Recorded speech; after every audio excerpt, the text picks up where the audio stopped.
আসসালামু আলাইকুম প্রিয় সরকারি চাকরি প্রার্থী ভাই বোনেরা। আজকে একটা নতুন সরকারি চাকরি সার্কুলার নিয়ে আসলাম রাজধানী উন্নয়ন কর্তৃপক্ষ, রাজক ভবন, ঢাকা। আবেদন শুরু করবে, শেষ করে বিস্তারিত জানাবো। তবে তার আগে বলি, এই চাকরিটা কিন্তু অনেক ভালো একটা চাকরি এবং খুব দ্রুত প্রমোশন হয়। তাই অবশ্যই আপনারা আবেদন করার চেষ্টা করবেন। 1 নম্বর, সহকারী পরিচালক প্রশাসন।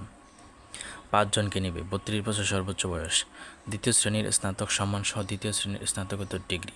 সহকারী পরিচালক 4 জনকে নেবে, 18 থেকে 32 বছর, দ্বিতীয় শ্রেণীর স্নাতক সহ দ্বিতীয় শ্রেণীর স্নাতকোত্তর ডিগ্রি। সহকারী পরিচালক হিসাব বা ওই যে 2 জনকে নেবে, ব্যবস্থাপনা, ফাইন্যান্স অথবা অ্যাকাউন্টিং বিষয়ে দ্বিতীয় শ্রেণীর স্নাতক সহ দ্বিতীয় শ্রেণীর স্নাতকোত্তর ডিগ্রি।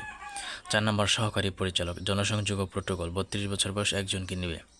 সাংবাদিকতা, আন্তর্জাতিক সম্পর্ক বা সাংবাদিকতা ও গণযোগ বিষয়ে দ্বিতীয় শ্রেণীর স্নাতক সম্মান সহ দ্বিতীয় শ্রেণীর স্নাতকোত্তর ডিগ্রি এবং বাংলা ইংরেজিতে প্রেস ব্রিফিং ও প্রতিবেদন তৈরিতে পারদর্শী এবং জনসংযোগ কাজে অভিজ্ঞতা। 5 নম্বর, সহকারী পরিচালক 1 জনকে নেবে, ভূগোল ও পরিবেশবিদ্যা বা সমাজবিজ্ঞান বিষয়ে দ্বিতীয় শ্রেণীর স্নাতকোত্তর সম্মান সহ দ্বিতীয় শ্রেণীর স্নাতকোত্তর ডিগ্রি। আচ্ছা, এরপর সহকারী প্রকৌশলী সিভিল 14 জনকে নেবে, সিভিল ইঞ্জিনিয়ারিং বিষয়ে দ্বিতীয় শ্রেণীর স্নাতকোত্তর ডিগ্রি। 7 নম্বর, সহকারী প্রকৌশলী যান্ত্রিক বা মেকানিক্যাল 3 জনকে নেবে, মেকানিক্যাল ইঞ্জিনিয়ারিং বিষয়ে দ্বিতীয় শ্রেণীর স্নাতক ডিগ্রি। এরপর সহকারী অথরাইজড অফিসার 11 জনকে নেবে, সিভিল ইঞ্জিনিয়ার, স্থাপত্য অথবা নগর অঞ্চল পরিকল্পনা বিষয়ে দ্বিতীয় শ্রেণীর স্নাতক ডিগ্রি। সহকারী নগর পরিকল্পনাবিদ 2 জনকে নেবে, নগর অঞ্চল পরিকল্পনা বিষয়ে দ্বিতীয় শ্রেণীর স্নাতক ডিগ্রি। সহকারী স্থপতি 1 জনকে নেবে, স্থাপত্য বিষয়ে দ্বিতীয় শ্রেণীর স্নাতক ডিগ্রি। 11 নম্বর, সহকারী আইন কর্মকর্তা 2 জনকে নেবে, দ্বিতীয় শ্রেণীর এলএলবি সম্মান সহ দ্বিতীয় শ্রেণীর এলএলবি এমএ ডিগ্রি এবং বার কাউন্সিলের সদস্যপদ থাকতে হবে। তারপর 12 নম্বর, উপসহকারী প্রকৌশলী সিভিল 10 জনকে নেবে, প্রকৌশল মানে সিভিল প্রকৌশল বিষয়ে দ্বিতীয় বিভাগে ডিপ্লোমা। 13 নম্বর, উপসহকারী প্রকৌশলী যান্ত্রিক, যান্ত্রিক মানে হচ্ছে মেকানিক্যাল অথবা শক্তি প্রকৌশল বিষয়ে দ্বিতীয় বিভাগে ডিপ্লোমা। উপসহকারী প্রকৌশলী বৈদ্যুতিক 3 জনকে নেবে, তড়িৎ অথবা তড়িৎ প্রকৌশল বিষয়ে দ্বিতীয় বিভাগে ডিপ্লোমা। প্রধান ইমারত পরিদর্শন 1 জনকে নেবে, স্থাপত্য অথবা সিভিল প্রকৌশল বিষয়ে ডিপ্লোমা সহ সংশ্লিষ্ট কাজে অন্যান্য 7 বছরের চাকরি অভিজ্ঞতা। 16 নম্বর, ইমারত পরিদর্শক, স্থাপত্য ও প্রকৌশল বিষয়ে ডিপ্লোমা, স্থাপত্য ও পুরকৌশল মানে সিভিল বিষয়ে ডিপ্লোমা আর কি। তত্ত্বাবধায়ক 1 জনকে নেবে, দ্বিতীয় শ্রেণীর স্নাতকোত্তর ডিগ্রি। 18 নম্বর, হিসাবরক্ষক 32 বছর সর্বোচ্চ বয়স, 1 জনকে নেবে। সহকারী পরিসংখ্যানবিদ 1 জনকে নেবে। ফোরম্যান যান্ত্রিক 1 জনকে নেবে, যান্ত্রিক বা অটোমোবাইল প্রকৌশল বিষয়ে দ্বিতীয় বিভাগে ডিপ্লোমা সহ হালকা ও ভারী গাড়ি হাইড্রোলিক সিস্টেমে ভারী চালনায় 3 বছর অভিজ্ঞতা। ফোরম্যান বৈদ্যুতিক 1 জনকে নেবে। তারপর কম্পিউটার অপারেটর 4 জনকে নেবে। ঊর্ধ্বতন হিসাব সহকারী 6 জনকে, বাণিজ্য বা ব্যবসা প্রশাসন বিষয়ে স্নাতক ডিগ্রি সহ কম্পিউটার চালনায় বাস্তব অভিজ্ঞতা। তারপর আপনার নিবে হচ্ছে উচ্চমান সহকারী নিবে, 60 মুদ্রাক্ষরিক কাম কম্পিউটার অপারেটর নিবে 5 জনকে, উচ্চ মাধ্যমিক সার্টিফিকেট এবং কম্পিউটার জানা থাকতে হবে। তারপর নিরাপত্তা তত্ত্বাবধায়ক 1 জনকে নিবে, স্নাতক ডিগ্রি সহ নিরাপত্তা বিষয়ে স্বীকৃত প্রতিষ্ঠান হইতে প্রশিক্ষণপ্রাপ্ত হইতে হইবে।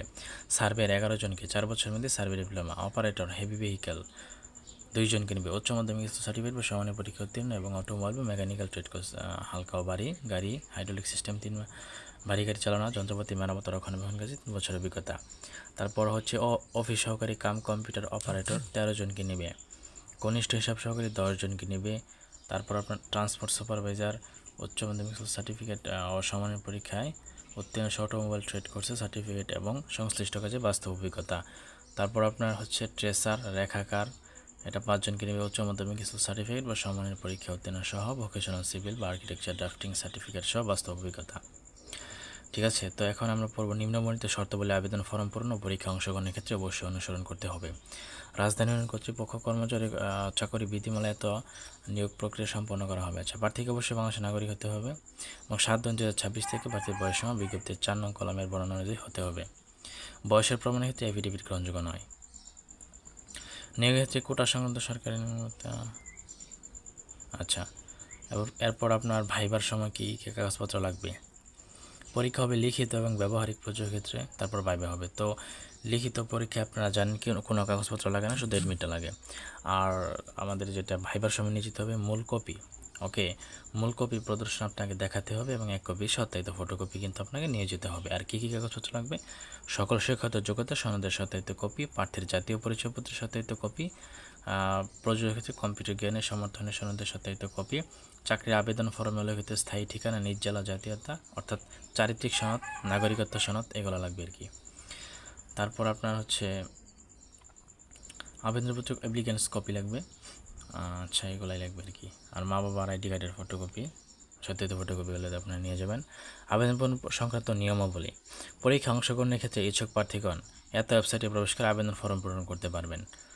ফি জমাদান শুরুর তারিখ অর্থাৎ আবেদন শুরুর তারিখ হচ্ছে 8 জুন 2026 আর শেষ হবে 7 জুলাই।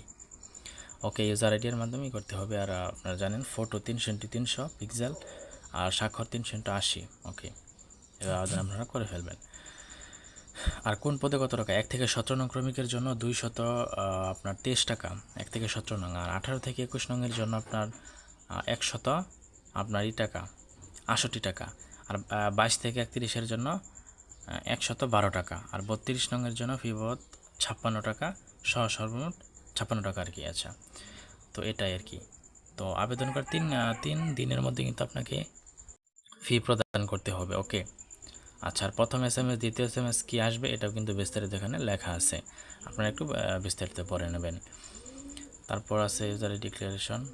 আচ্ছা, তবে শেষ তারিখ ও সময়ের জন্য অপেক্ষা না করে হাতে যথেষ্ট সময় নিয়ে অনলাইনে আবেদন পূরণ আবেদন ফি জমা দিতে পরামর্শ দেওয়া হচ্ছে। আচ্ছা, অনলাইনে আবেদন নিয়োগ পরীক্ষা সংক্রান্ত যে কোনো বিষয়ে নিয়োগকারী কর্তৃপক্ষের সিদ্ধান্ত চূড়ান্ত বলে গণ্য হবে। আচ্ছা, তো আবেদন শুরু হবে 8 জুন এবং শেষ হবে 7 জুলাই। এটাই আজকের মানে সার্কুলার ছিল। আর আপনারা অনেকেই জানেন যারা আমার চ্যানেলের সাথে যুক্ত আছেন, আমি কিন্তু আমার চ্যানেলে কোনো ভুয়া সার্কুলার প্রকাশ করি না, তাই অবশ্যই সাবস্ক্রাইব করে রাখতে পারেন, আপনার উপকারী হবে। তো বন্ধুরা, শেয়ার করবেন, কমেন্ট করবেন, লাইক করবেন, আপনাদের সাপোর্ট দরকার। ধন্যবাদ। কোনো কিছু জানা থাকলে কমেন্টে জানাই দেবেন আর কি। ধন্যবাদ।